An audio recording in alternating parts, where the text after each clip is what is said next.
बीकानेर से। ये मेरा छठा व्याख्यान है। मेरे प्रथम व्याख्यान में मैंने ज्ञान और पाठ्यक्रम के सामंजस्य को स्पष्ट किया।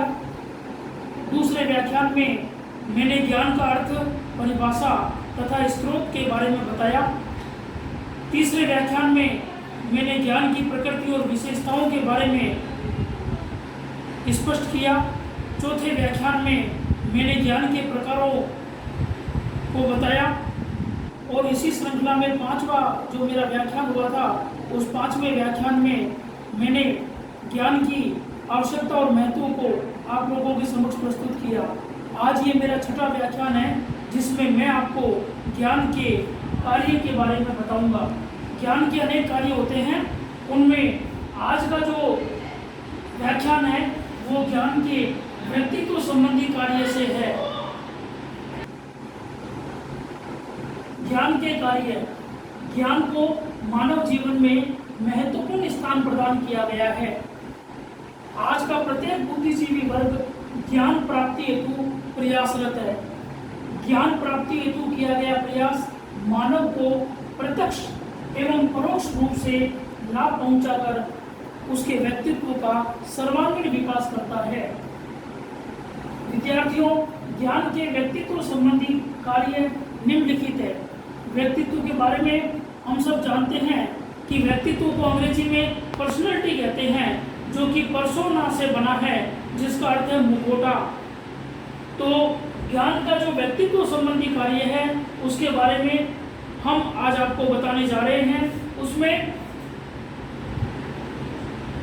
ज्ञान के व्यक्तित्व संबंधी कार्य में पहले हम ये बताएंगे कि व्यक्ति किसे कहते हैं।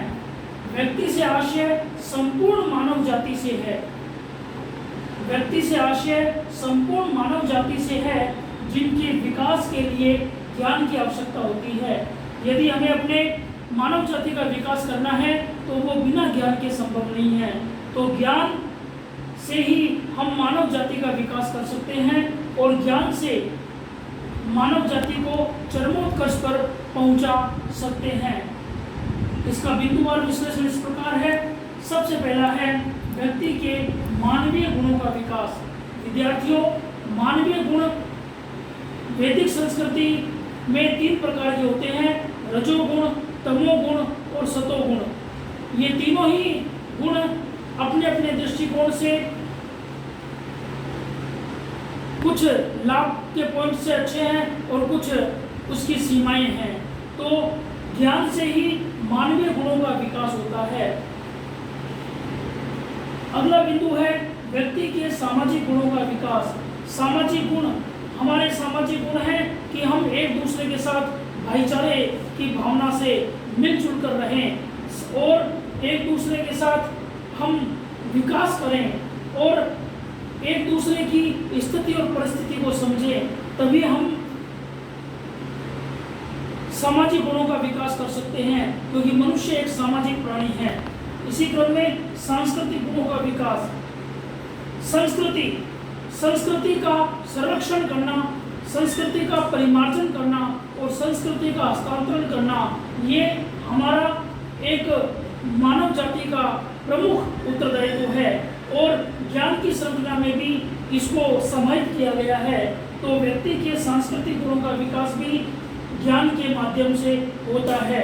व्यक्ति की आवश्यकताओं की पूर्ति। विद्यार्थियों, हम सब जानते हैं कि व्यक्ति की मूलभूत आवश्यकता रोटी, कपड़ा और मकान है। उसके बाद व्यक्ति चिकित्सा और शिक्षा, ये भी आज के वर्तमान परिप्रेक्ष्य में महती आवश्यकता है। तो व्यक्ति की आवश्यकताओं की पूर्ति तभी हो सकती है जब व्यक्ति गुणवान हो और व्यक्ति ज्ञानवान हो। इसी क्रम में अगला बिंदु है व्यक्ति की शक्ति का विकास। जब हमारे अंदर मानवीय गुणों का विकास होगा, सामाजिक गुणों का विकास होगा, सांस्कृतिक गुणों का विकास होगा और हम अपनी आवश्यकताओं की पूर्ति करेंगे तो हम शक्तिवान बनेंगे। और व्यक्ति की शक्ति का विकास होता है जब व्यक्ति में ज्ञान निहित होता है। इसी श्रृंखला में भावी जीवन की तैयारी। शिक्षा लेने के बाद कहा जाता है कि ज्ञानार्थ प्रवेश सेवार्थ प्रस्थान। तो जब हम ज्ञान प्राप्त कर लेते हैं और फिर सेवा के लिए अग्रणी हो जाते हैं, तो उससे हम अपने भावी जीवन को परिपक्व बनाते हैं, भावी जीवन की तैयारी के लिए हर संभव प्रयास करते हैं। तो ज्ञान के कार्यों में भावी जीवन की तैयारी भी एक प्रमुख कार्य है। इसी श्रृंखला में अगला बिंदु है व्यक्ति की रोजगार की प्राप्ति।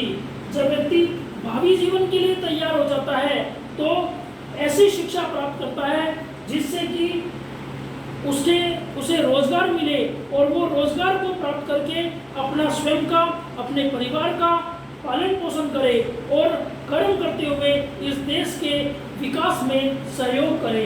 तो व्यक्ति की रोजगार की प्राप्ति भी ज्ञान के कार्यों में एक प्रमुख कार्य है। अगला बिंदु है व्यक्ति के आर्थिक गुणों का विकास। विद्यार्थियों, जब व्यक्ति को रोजगार प्राप्त हो जाता है तो वो आर्थिक सम्मिलन उसको मिल जाता है, आर्थिक रूप से व्यक्ति सक्षम हो जाता है। उसे किस प्रकार से वैधानिक तरीके से कमाना चाहिए उसका ज्ञान हो जाता है और इससे विद्यार्थी के आर्थिक गुणों का विकास होता है। अगला बिंदु है राष्ट्रीय गुणों का विकास। विद्यार्थियों, हम इस देश में हमने जन्म लिया है तो हमारा इस देश के प्रति भी कुछ दायित्व है। प्रथम दायित्व हमारा अपना स्वयं के प्रति, हमारे परिवार के प्रति, हमारे समाज के प्रति, हमारे राज्य के प्रति और हमारे राष्ट्र के प्रति दायित्व को पूरा करने के लिए राष्ट्रीय गुणों का विकास होना बहुत जरूरी है।